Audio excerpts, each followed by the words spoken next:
Is worth a good set of bowels.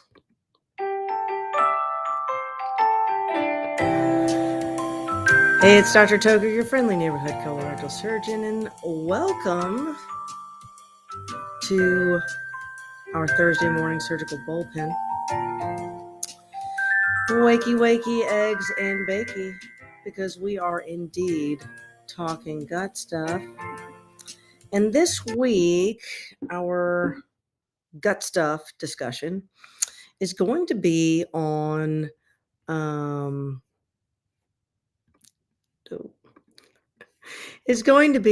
continued discussion of detox. And in particular, we're going to talk about colonic detox and colon cleanses and that kind of a thing. And I do see a lot of this come up in my practice by virtue of what I do for a living. So here comes detox part deux, for lack of better words. I'm told I'm supposed to show my face. So there you go. So detox part two, the irony.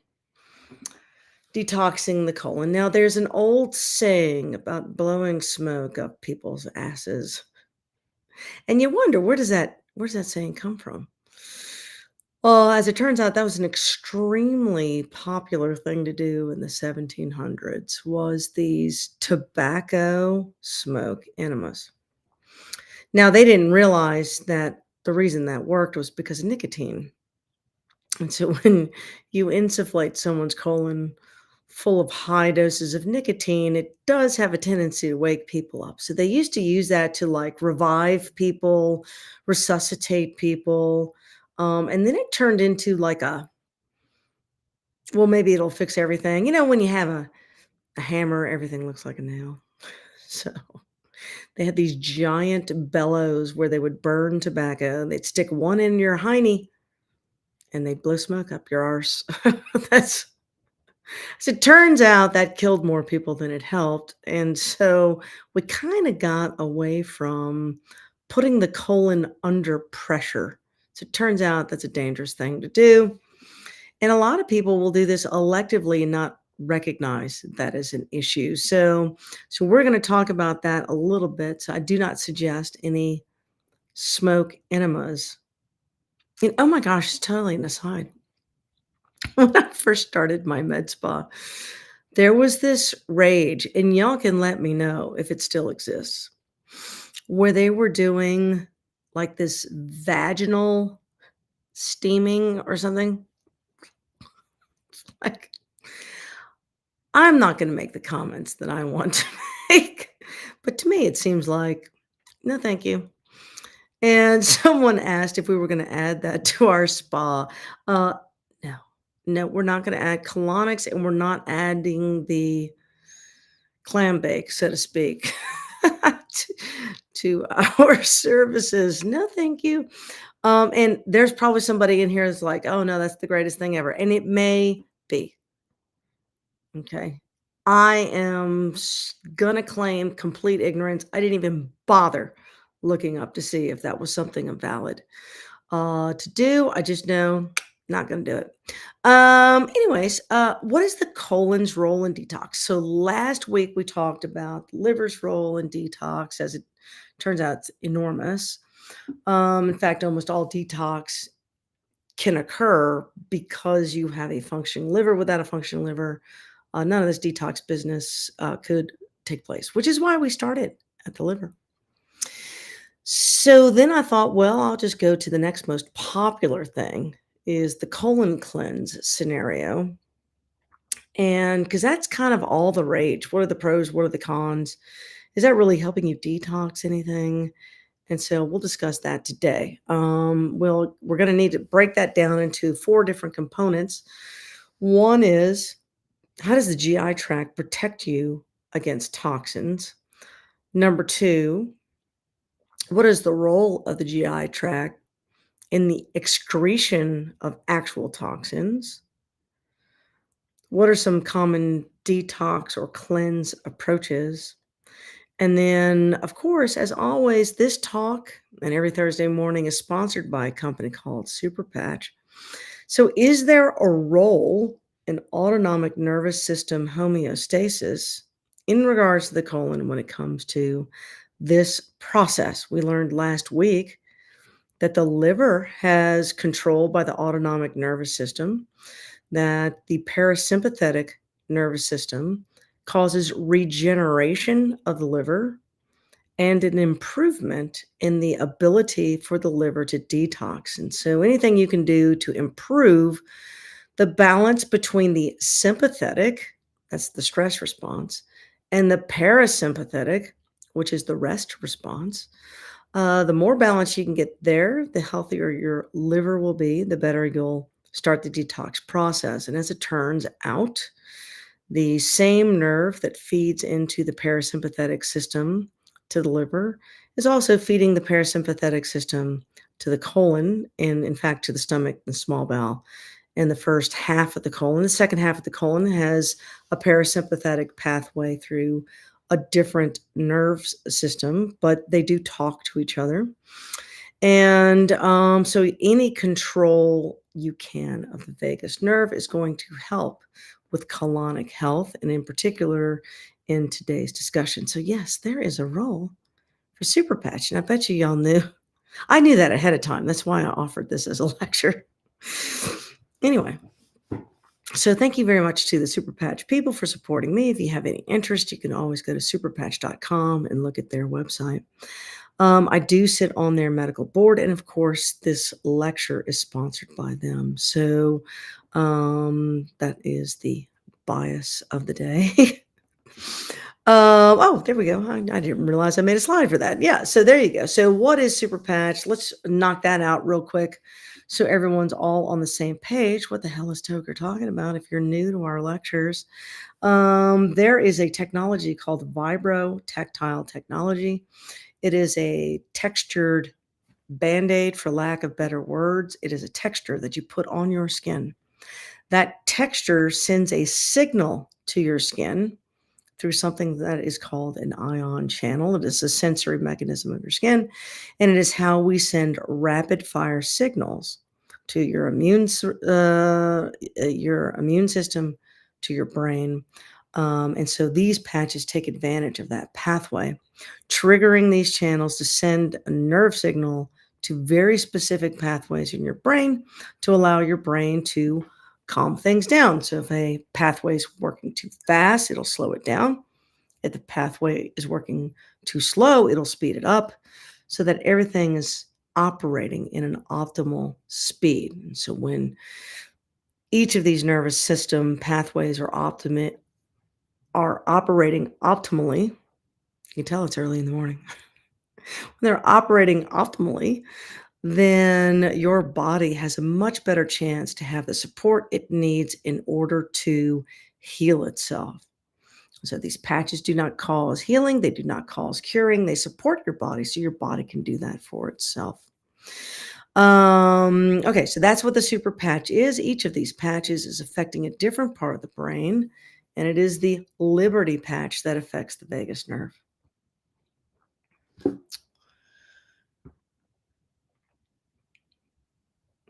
All right. The role of the GI tract, the primary mission is to prevent your own intoxication, to be honest with you.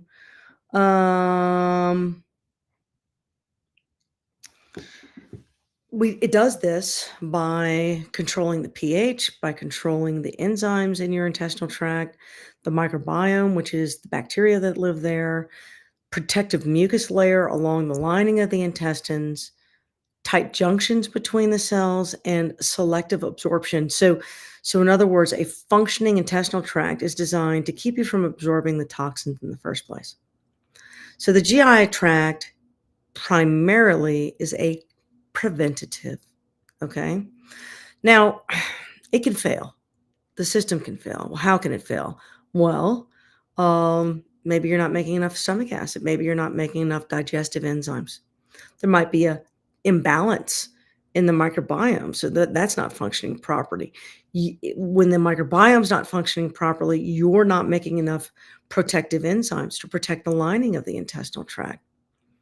When there's inflammation, and we've talked about this in other lectures, when you are consuming inflammatory foods, especially grains and especially wheat, it's the biggest offender. If you're under chronic stress, if you have a viral illness, toxins in your environment all stimulate a protein called zonulin. That zonulin destroys the tight junctions between cells. So now these cells can no longer selectively choose what gets in there.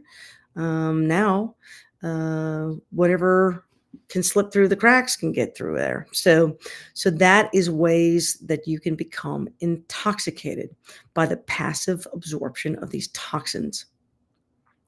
Now, the microbiome and the vagus nerve work in tight conjunction to control most of these things.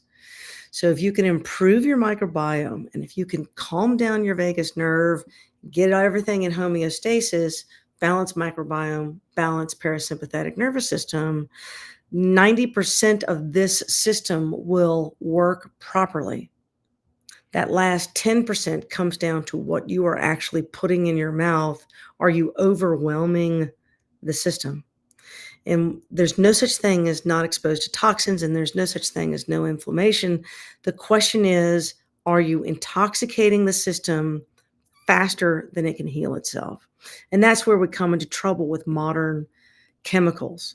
They can overwhelm the system a lot faster than your body can keep up. And so this is how you get into trouble. Okay, some of the things that the gut can do as a detoxifying organ is based on basically filter dynamics. Okay, so the intestinal tract functions as a filter. There is passive absorption and there is active absorption. So water and salt follow each other. So if water is consumed and there's a lack of water in the tissues, the water will go across the mucous membrane into the soft tissues. When there gets to be too much water in the soft tissues, salt has to follow. That way it balances everything out. So water and salt will follow each other so that all of the compartments of the body have the same amount of salt and water. Now, there are some processes in the body that can pump out against a gradient salts and different ions and that sort of thing. But as a general rule, just think of that as passive flow, like water flows. A little bit of salt goes a long way, and they follow each other. There are osmotic agents similar to salts that can flow in the system inadvertently, and therefore you can push out through the system inadvertently. So, for example, ammonium is probably the most classic example in someone who has liver failure and they have a lot of ammonium, so they get crazy. If you've ever known anybody with severe liver failure, they'll start acting crazy. They'll even go in a coma because of it.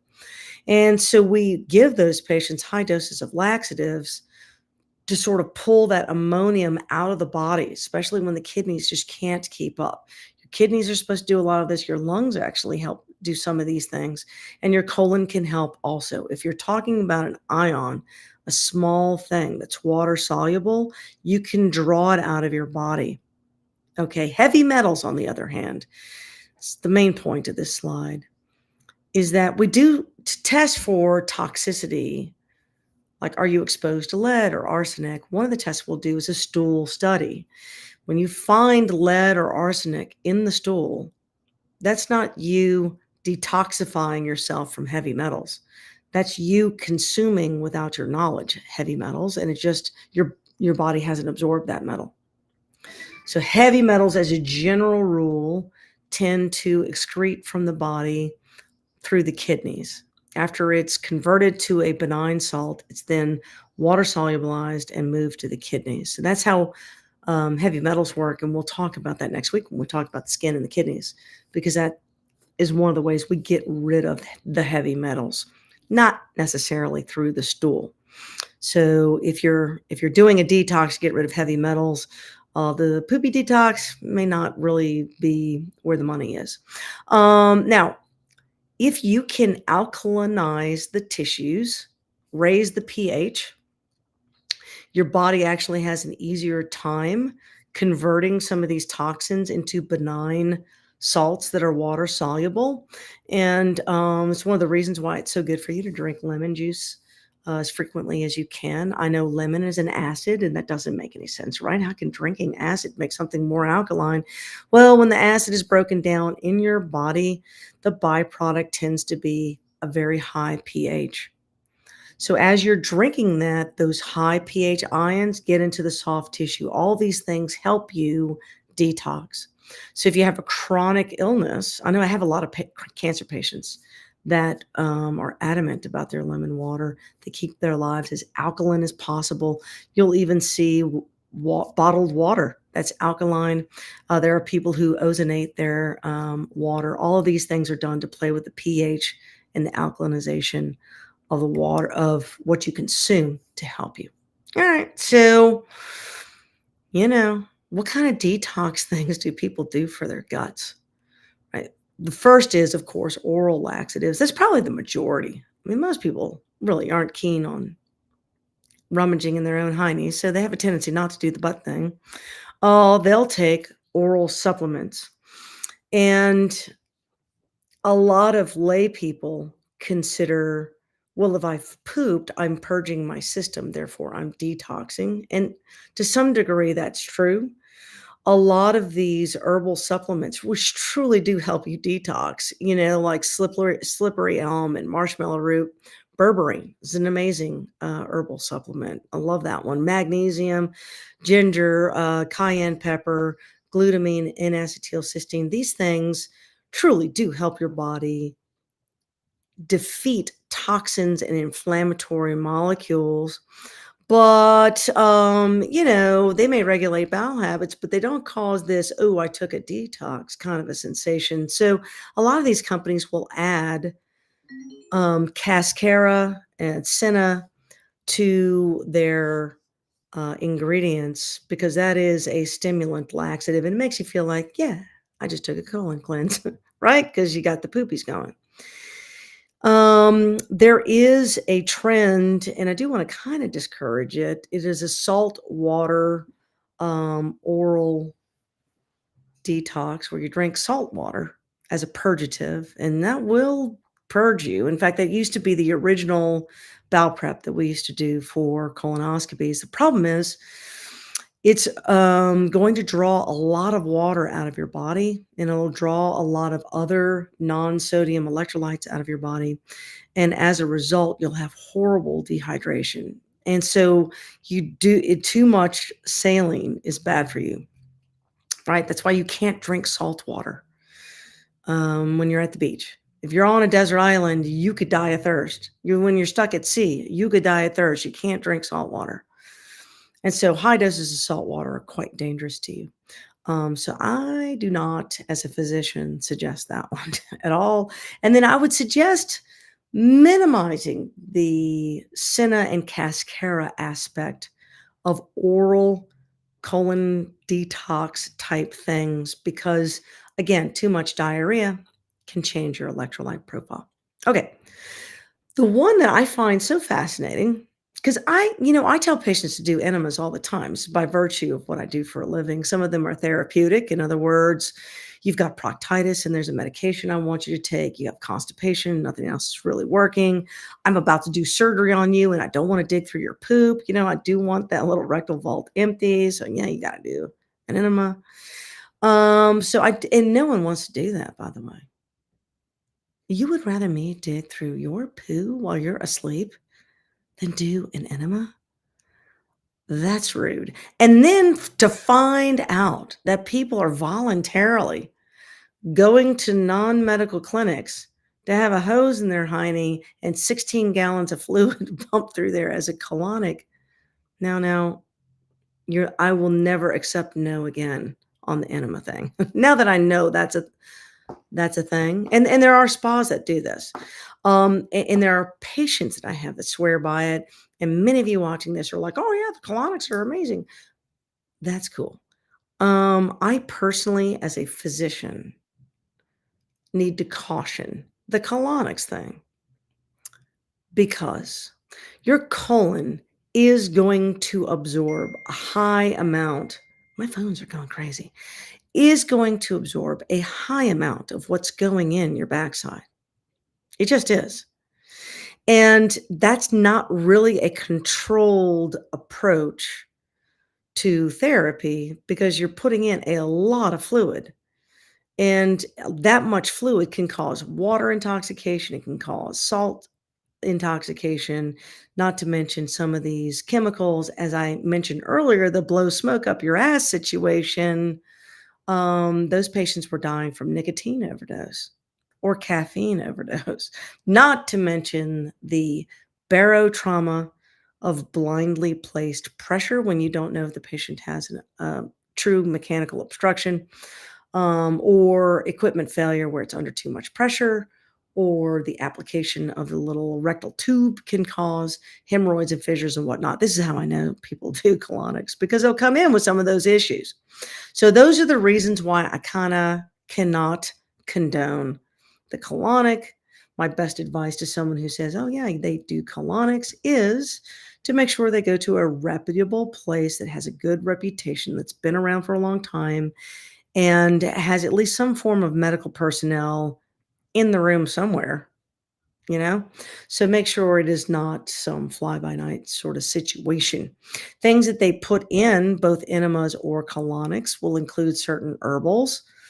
And probably the most common items are coffee. That's such a big thing. You could drink the coffee and get the exact same effects, by the way. The worries about coffee enemas is that you can have arrhythmias from caffeine overdose. I mean, that's actually has happened. So you gotta be super duper cautious on that. There are great antioxidants in coffee. I'm not naysaying that. A turmeric enema, interesting. I don't know about the full bore colonic situation, but an enema is a low volume thing, 150, 200 cc's, and there is science behind turmeric enemas used in patients with proctitis, for example. Turmeric is a great anti-inflammatory, and so whereas coffee causes inflammation and the absorption of caffeine, turmeric, on the other hand, is an anti-inflammatory. So there, I have split the difference with you. I shall allow odd things in the hiney, provided that they're good for you. So the turmeric is probably okay. One of the things that I also should comment on the colonic situation is that the colon is supposed to not have any oxygen in it. It's a anaerobic environment, and when you use high volume fluids, you're introducing oxygen to the area, and that can destroy the microbiome. It is interesting that a lot of patients who have colonics feel like they have to go every month or two back, and that's because your microbiome is all screwed up. A proper microbiome does not need you to have an enema or a colonic. God did not put us on the planet with tubes that go in our heinies and little controlled situations there. So you truly can improve your intestinal tract without these interventions. So as I think I covered these. Make sure that if you're engaged in either the oral laxative colon cleanses or the colonic irrigations, that you know what's in the process that you're doing. Is very easy to overdo when you're instilling something in your body at high rates of speed. You run the risk of injury. You're also putting oxygen where it doesn't belong. And so I would honestly try to heal things naturally as opposed to engaging in a therapy, right? So the promotional materials for colonics are like, "Oh, there's all this spackle and all these parasites and all these blockages," and that is very unlikely to be true. The United States in particular, I'm talking to the American audience and probably Europe. So parasites do exist. They come from our food, especially if you've been outside, the lack of cleanliness, the lack of cooking, uninspected foods, all of these things, particularly pork, these things can all contain parasites. Very, very, very, very true. Pinworms tend to come from children, especially children who like to play in the dirt and that sort of thing. I mean, this is real fact.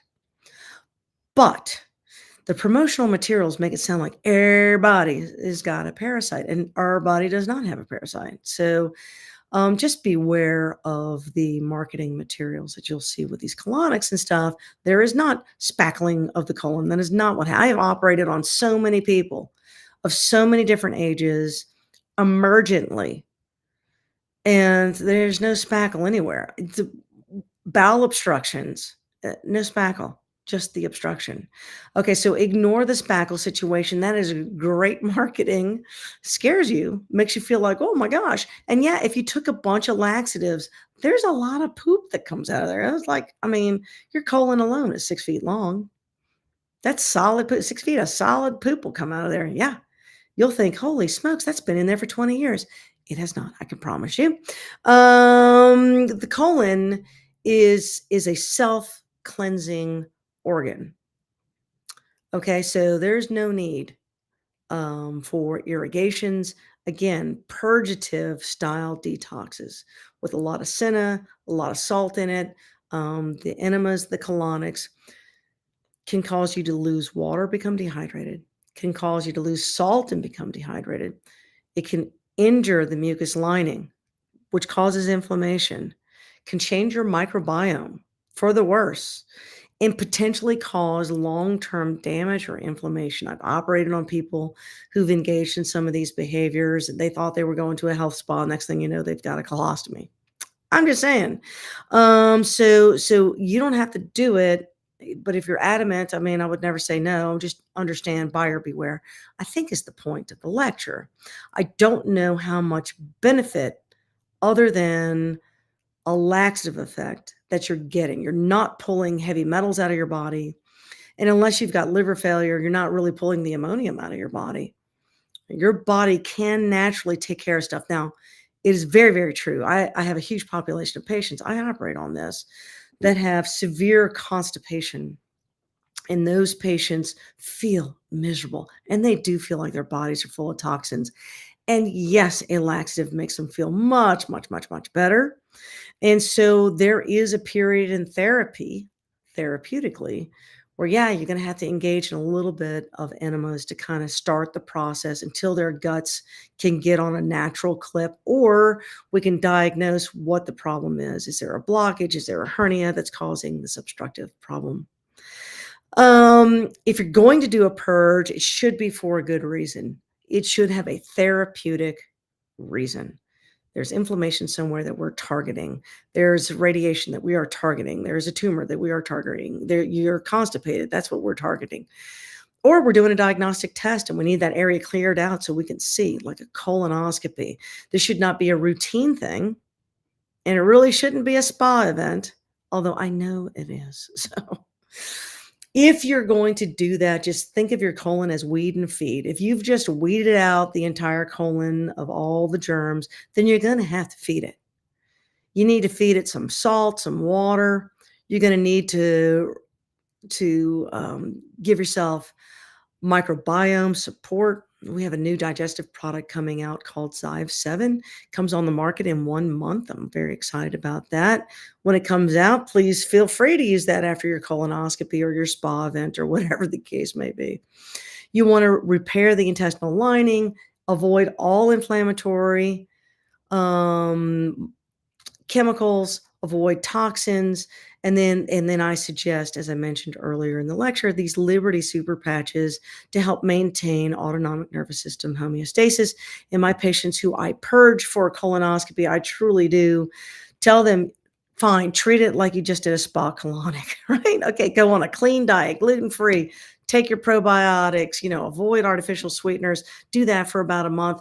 That way your microbiome can kind of reset in there for the better. Okay, so if you're going to do a detox, you're going to have to refeed.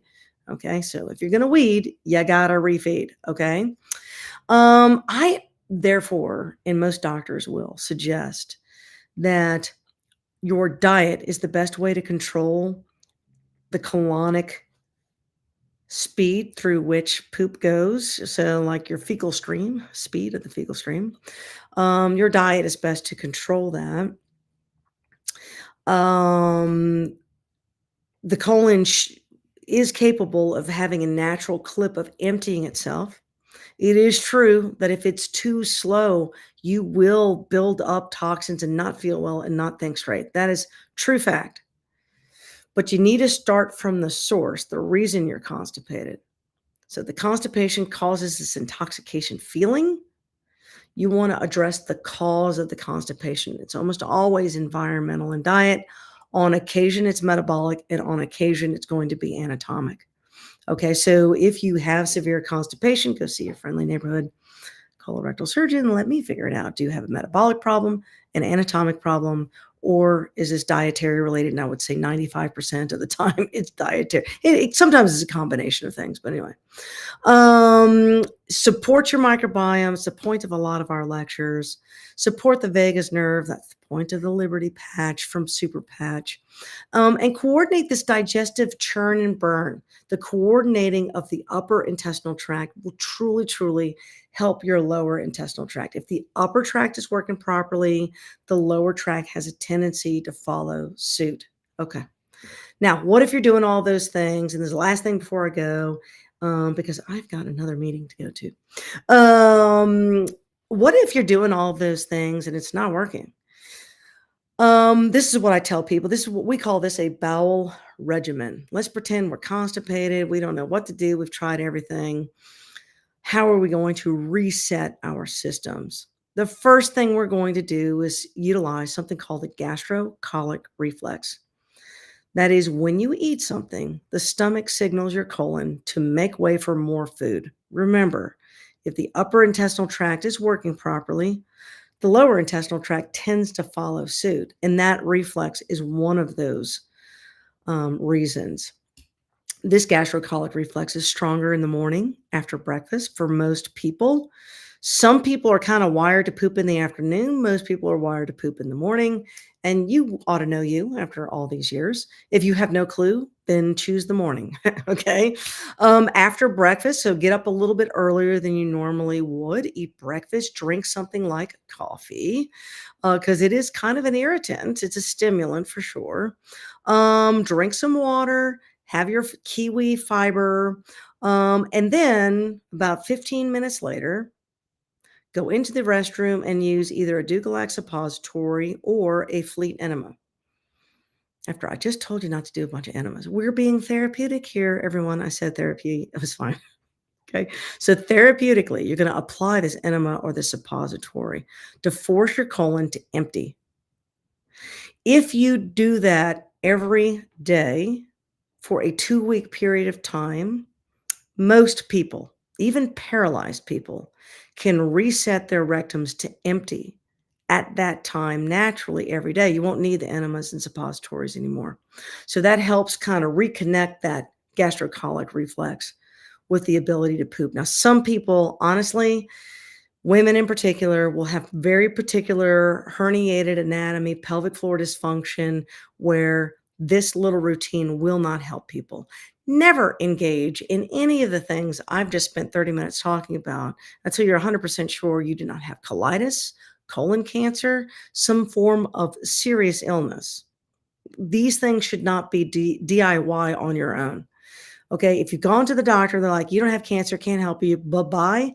My next step is going to be this bowel regimen. That's what I would be telling you to do. Okay.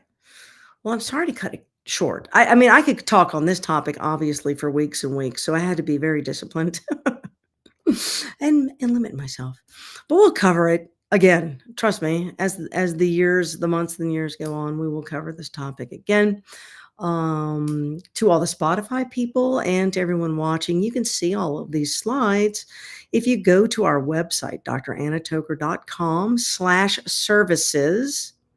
This is our resource page, and on there you will see something called Surgical Bullpen, and those are our free PDF downloads. So scroll down and find today's lecture which is going to be part 2 on the detox. And then, these lectures, I would be operating right now if it weren't for Super Patch, who does sponsor my time in putting together these lectures. And so I do highly suggest you check those guys out. All of the things that I love are on the dranatoker.com/shop-love. So the shop area, and you'll see Super Patch, yes, and you'll also see my favorite herbal tea that has a lot of these herbal supplements in them. When my probiotics IF7 goes on the market, it'll show up there. My blood sugar monitor that I like, to my nurse friend who is in Nashville, who manages that for our company. That is her link to the Sinus blood sugar monitor. And then, of course, we got a shroom thing. The shrooms are awesome. We'll talk more about shrooms because I think the shrooms are pretty awesome. And then, as far as absorbable protein, I've got the Egg Whites International, which my patients honestly benefit greatly from. So check those guys out. So anyway, check out all the things that we love. We're always learning about new products, and I'm always posting those things as I try them personally. And if I like them and I find them valid and they're made in America, then I'm all on board. And I hope you guys have a very good week. Next week, we're going to do part 3 of our detox, where we're going to talk about the kidneys. And I think that's where we'll hit a little bit more about the heavy metal thing, since that's a big topic, as it should be, actually. So talk about it then. Hope you guys are doing well.